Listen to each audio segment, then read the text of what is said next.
त्यो behaviour matrix भनेको के हो भनेर सोध्नु भएको छ। एकदम इन्ट्रेस्टिङ हैन।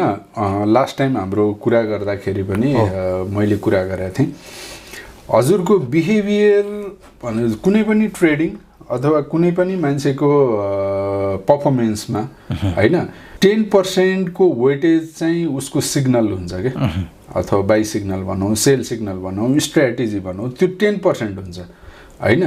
र उसले गर्ने एक्जिक्युसन भनेको हैन, उसले गर्ने एक्जिक्युसन, उसले गर्ने सोच, उसले गर्ने थट हैन, उसले गर्ने बिहेभियरको रोल चाहिँ कति हुन्छ, 90% हुन्छ जहिले पनि हैन।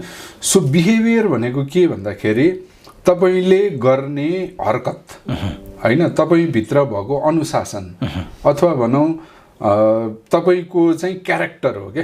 हरेक मान्छेमा चाहिँ क्यारेक्टर फरक हुन्छ, तर सिग्नल एमएसिडी क्रसओभर भयो, बाई आयो भन्यो भने त्यो सेम हुन्छ।